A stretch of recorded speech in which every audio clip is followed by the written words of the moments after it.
Hello. What's going on? Nothing. I'm so nervous. For what? Cause I don't know, I feel like I'm talking to a celebrity. No, get out of here. Okay. For those people who do not know who you are, please introduce us to yourself. Yeah, so my name is Rich Malachy. I'm an entrepreneur, business guy in the food equipment service world. Um, we fix, and this is a very niche industry. A lot of people don't understand, but the restaurants you go to eat at, there's equipment and chefs and people behind the scenes that are making that food, and we're the ones that are kind of fixing that equipment, the broilers, the ovens, the steamers, the walk-in boxes. We're in hospitals, we're in schools, so we're really helping people at the end of the day. And that's my day to day. That's what I do. And I built a community on Facebook. And on YouTube and some different places where I go live and I kind of promote the skilled trades. I'm all about promoting hard work. So first question, when do you sleep? Well, probably right after Family Feud, around midnight. Around midnight. And what time do you wake up in the morning? It probably varies, depending on what the day looks like, but I try to get up by 6 or 7 if I can. Sometimes it's 8. It just all depends on how late we work and how late we're doing things. So I try to get 6, 7 hours if I can. So Okay, cool. So let's talk about Malachy Parts and Services. So this is a family business, and it started in 1995, correct? 1987.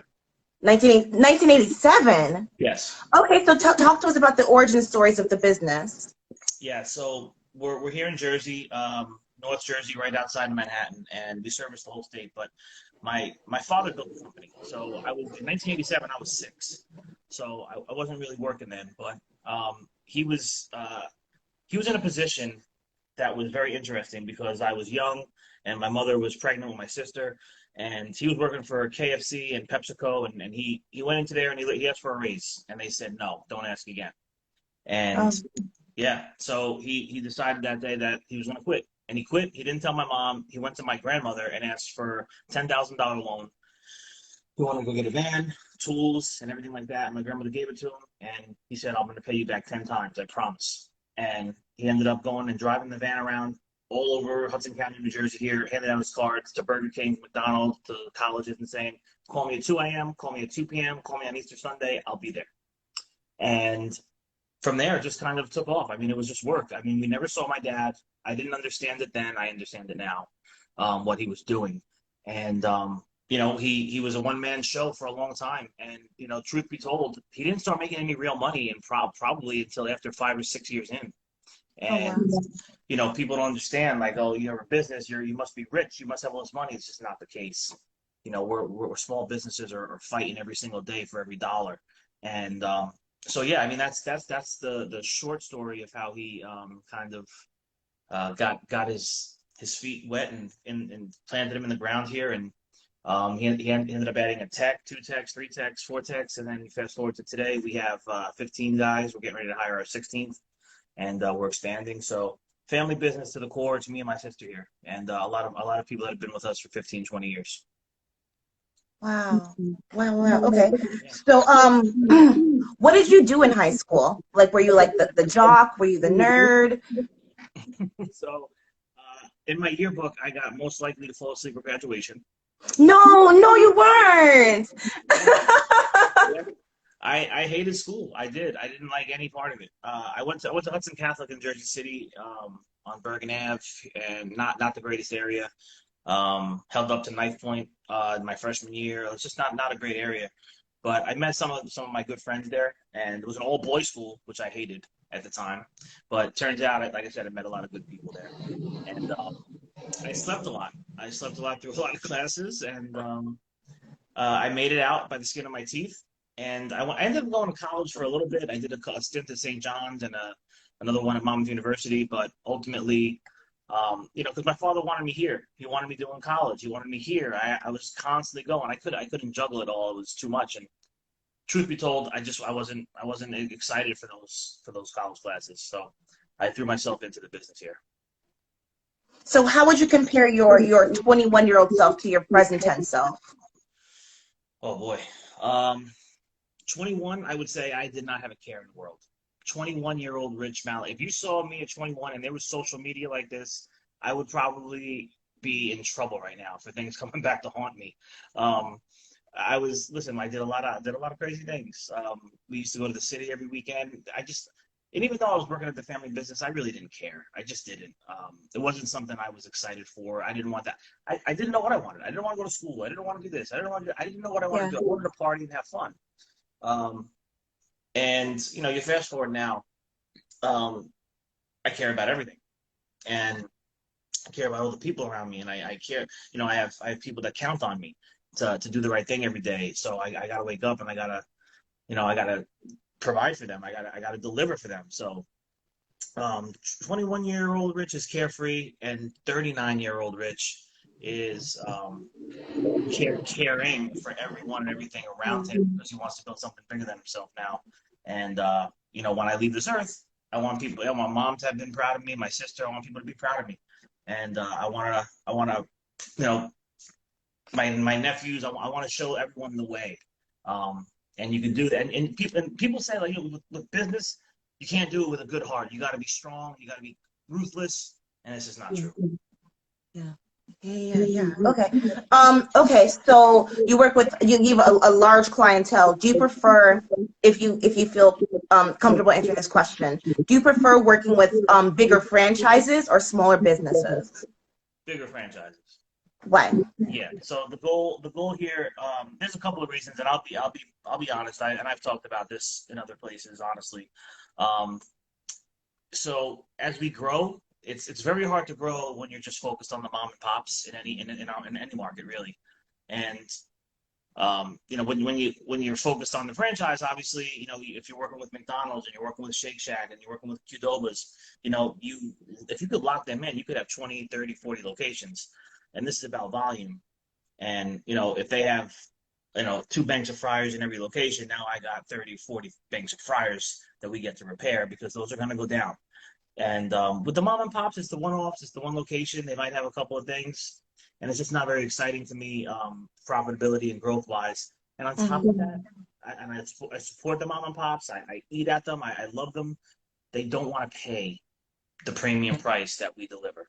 And Mm-hmm. do you want Cadillac service or do you want the other guys? I feel like we're the Cadillac of the industry, and we're not gonna. I always tell people we're not gonna be your cheapest option, but we're gonna be your best long term option.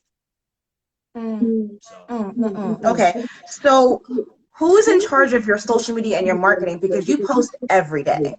yeah, so I'm posting a lot of it myself, honestly, but I don't do it alone. I have her name is Lisa, and she's constantly doing things throughout the day. So I think a tandem of us, of both of us. Yeah. How important? No. Okay. Let me rephrase that.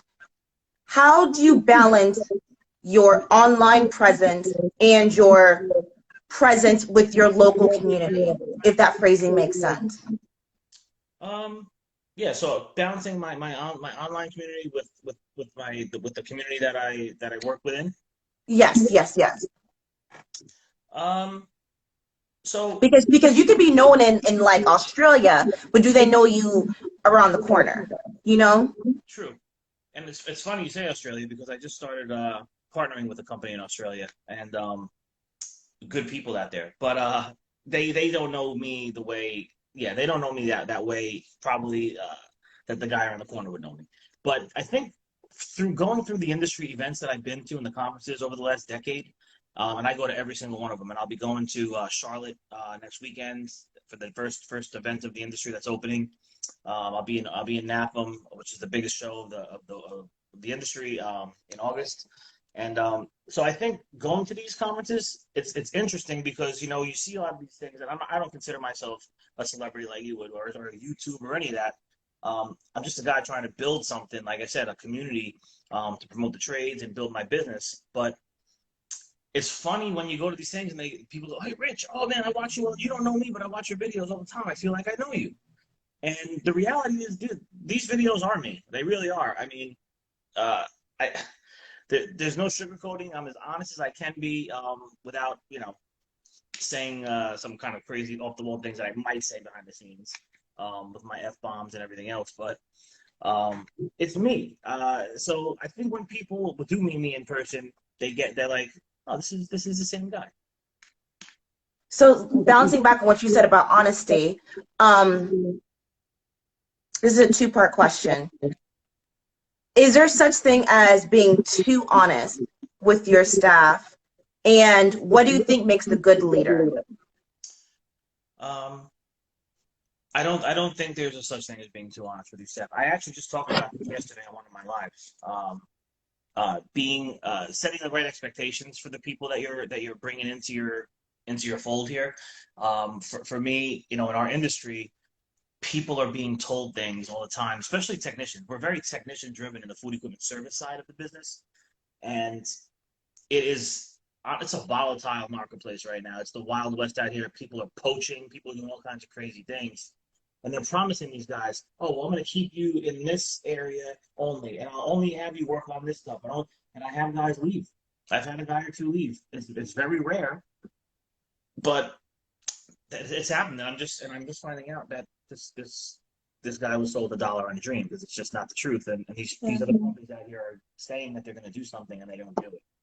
Um, and I think that's one of the most unique things you're going to find when you come to a company like mine with me and my sister. We're just real, regular people with no ulterior motives.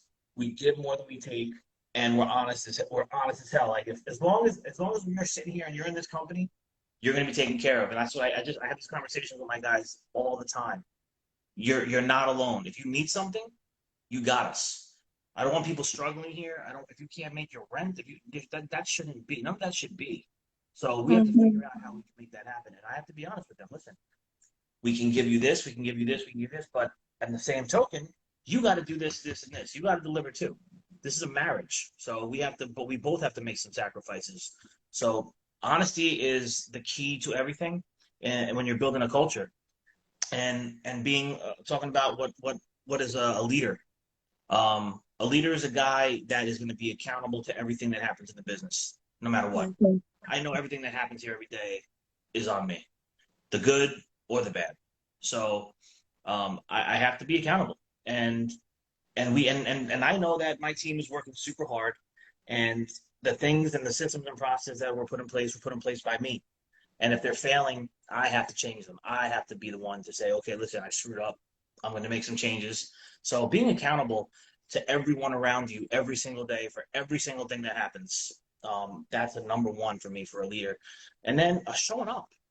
I see so much of stuff online, and I think people are having these misperceptions of, well, I'm traveling here and doing stuff like you got to show up every day. I'm in this building every friggin' day. Unless I'm at a conference or event, I'm here every single day, and it has to go without fail. These are things that my father would say, and when he wakes up in the morning, the first thing he does, he put one. My mom's name was Jane, and my sister's name was Samantha. So he would put one foot on the floor and go, Jane and Samantha, and the other foot on the floor and say Richard. And I get up and I go to work because I have you guys and I have a whole bunch of people that count on me. I got to show up every day, sick or not. So you got to be accountable. You got to show up every day, whether you want to or not. And you know, the rest I think is just is if you care about people and you care about your business and you care about and you don't put money to the top of the list. I'm not sitting here every day going, how can we make as much money as possible today? The money comes when you do the right thing. So doing the right thing by your partners, your customers, that's all leadership. Money comes when you do the right thing. Wow. Okay. Okay. Okay. Okay. So cliche question. I'm sure that you get asked this every time you go on a live. I'm sorry. Um, what was it like meeting Gary Vee? Oh man, it was just a brief moment. I don't even remember it. Um, that's how fast it was. I was in his text network thing, and I answered a couple of questions, and then they liked my answer. I guess I gave them a video. They liked the video, and then the next thing I get a phone call from someone at VaynerMedia saying, "Can you come in on Monday?" And I was like, "Yeah, I'll be there." So once I get there, we go up to VaynerMedia. We're walking around we get the whole tour. Gary didn't get there until like 3 o'clock in the afternoon. I'm there from like 9 a.m. to 3 p.m. And we were doing other interviews with Chase Visa, which I don't even know where that footage ever went. But we were in makeup, we were doing makeup and all this stuff. We had lunch there. And Gary came in for 15 minutes. I said, "Hey, what's up, Gary? Boom, boom, boom. Picture. See you later." But it was cool to meet him. It was cool to meet him. Okay. Oh man. Oh, okay. Okay. Cool. Cool. I lost my page. Um, flats or drums? Oh yes. Flats. Why? I don't know. I'm the kind of guy that leaves probably some meat on the bone. So you people out there would probably hate me. But I don't know. It's just the meat factor. I don't like big, bulky, meaty Yeah. wings. No, I prefer flats too. I feel like there's more meat on the flat. Yeah. Okay. Okay. What do you think about the EPA and how these appliances affect the environment? Oh wow.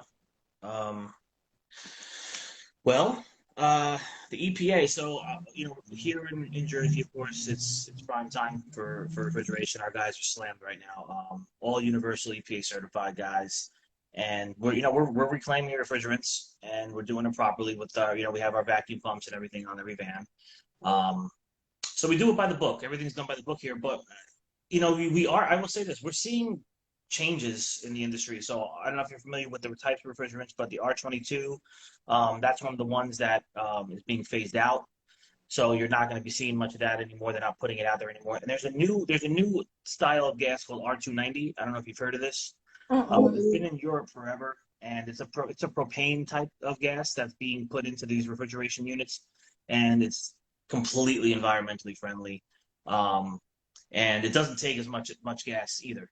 So a lot of these older units, unfortunately, have that R22, and a lot of these other gases that were said to be, real detrimental to the environment. So I think the only thing that I would say is if you're out there and you're doing it, please be responsible and reclaim it properly and return it back to the proper um, factories and manufacturers so they can do what they have to do properly. It's um, we have an obligation to our planet for our kids. So Yeah, yeah. Our refrigerator just went out at my job, so I'm definitely gonna recommend that to my boss because yeah, I'm a bartender, so like I have to keep my beers cool, you know, like that's important.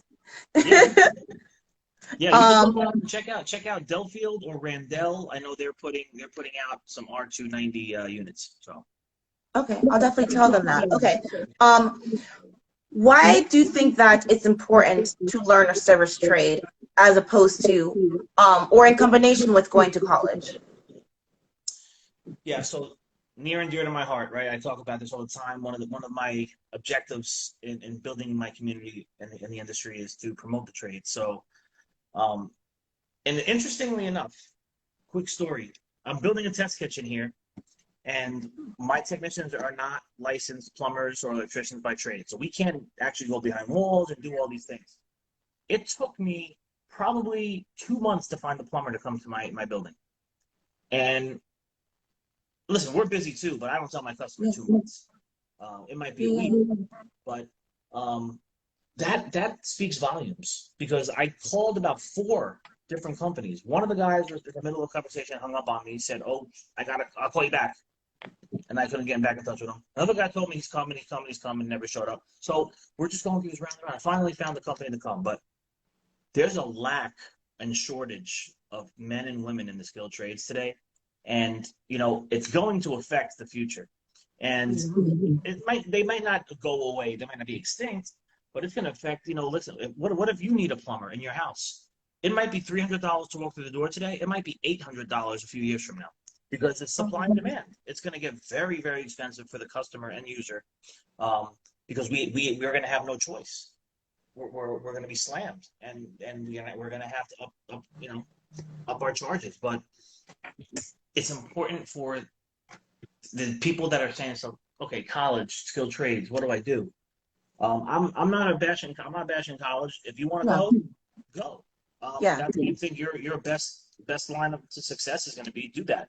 especially if you're going to be doctors and lawyers and all that stuff. But if you're going to, like I said, if you're going to go for digital marketing, if you're going to go for like business degree, go find a company and sign up and start at the bottom and get paid to learn and train and stuff like that. I don't know. For me, that's in my head. It makes more sense than going into $200,000 of debt in 4 years. But there's definitely a place for both, and I would love to go to talk to colleges. I've talked about this. I've spoken to high school students. I've spoken to people at trade schools. I would love to go into a college. They might not want me there though. That's the problem. Yeah. I would love to talk to them and just plant a seed. There's men and women that love to work with their hands. What do I do? Where do I go? I don't know. Well, there's a whole plethora of trades to think about, and it's going to be important for the future. And you want to talk about job security through the pandemic? We used to say around here in our industry that we're recession proof. You could be do whatever you got to do. We're always busy, and turns out we're not necessarily fully pandemic proof, but we kind of were because we never stopped working. We had to furlough some guys, and it took us a couple of months to get everybody back. But this whole entire company here has been back since mid-June 2020, and we've been working. Everybody's back. Nothing stopped. So our numbers were down. People weren't, out and eating about, but we didn't stop. And there's something to be said about, people want security, job security, and making sure that they're going to be able to, feed their families. The trades will offer that day in and day out. Day in and day out without fail. You will have work Monday through Friday, Saturday and Sunday if you want it, holidays. My guys have 10, 20, 30 hours of overtime a week if they want it here. So it's important to know that this exists and college is not the only route. True. Okay, so can you do your plugs, including talking about the Fired Up live stream that you do every week? I'll do my plugs. So you can find me here on Instagram at Rich Malachy, Facebook at Rich Malachy, YouTube Malachy TV, LinkedIn Rich Malachy, and LinkedIn I use StreamYard. For anyone who doesn't know, I think that's a great tool for anyone that's wanting to go live on all platforms at the same time. StreamYard can afford you to go live on all your platforms, which is what we do for Fired Up. And Fired Up Live is we're talking business, we're talking entrepreneur stuff, we're talking leadership stuff, we're talking food equipment stuff, some stuff that might not interest you, but we're talking about the trades at large, and we're bringing guests on from time to time to chop it up and inspire someone that's watching. Maybe one person we're going to inspire. And yeah, so that's the gist of it. Who's the guy with the beard you're always talking to? Taz Sutherland. So he's a facilities manager at Walmart. And that's a beautiful soul right there. He just gives so much of his time and energy and effort to the industry. And I met him through building that Facebook community. I would have never met him otherwise. And that's an important thing to let people know. If you're looking to build your business, man, and you're looking to build your brand, and it's all about people. It's always all about people. People are the currency. Forget money. Follow the people. Be with the people. That's the most important piece. It's true. Okay, last question, then I'm gonna let you go. I always ask a selfish question. Is quitting your job because you're unhappy lazy? No way. Why? Well, because if you're not happy, I mean, I'll give an example here. There's been people here over the years that, when you're walking up the stairs here and you feel like you got a pit in your stomach and you're miserable, you're wasting not only your time, you're wasting the employer's time. We're here. I want to build around people that give a can I curse here? Yeah. We want to build around people that give a shit, that care about what we're doing. If you don't, that's cool. But you're selling yourself short, you're selling us short. I don't think there's anything lazy about it. I think you need to go figure it out though.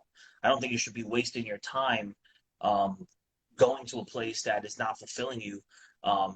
Because I think too many people just take a job just because they need a job. And that's okay, but you gotta figure it out. You gotta try a million different things. You gotta say what makes me happiest. It's not always about the money. It really isn't. I've had people come here and take pay cuts. And listen, we'll work and we'll do our best to get them back to where they need to be. But as we build and grow. And yeah, don't. There's nothing lazy about that. You got to find your happiness. I mean, so many people like Gary Vee, like life is long. That might be the one thing I disagree with. I don't think life is long. I really don't. I mean, I can't believe I'm going to be 40 at the end of this year. You know, I'm gonna. It's crazy. It's flying. You're gonna wake up and be 50. You're gonna wake up and be 60. I'm not gonna live for somebody else anymore. I did that. I did do that a lot when I was younger, but I'm not doing that anymore. I'm doing everything for me now, and um, it's gonna benefit the people around you. Do you? Thank you for that advice, Rich. Thank you. I really appreciate that. You got it. Sorry, that got real for a second. Sorry. I really appreciate your time. Thank you so much Yeah. for your wisdom, for your advice, and for your time. And happy Father's Day. Well, I'm not a father, but I am a godfather 3 times. So 3 times. Oh my God. Oh, you're the Godfather, dude. never go against the family. You have a fantastic weekend. Okay, I'll talk to you later. You too. Thank you so much. Bye.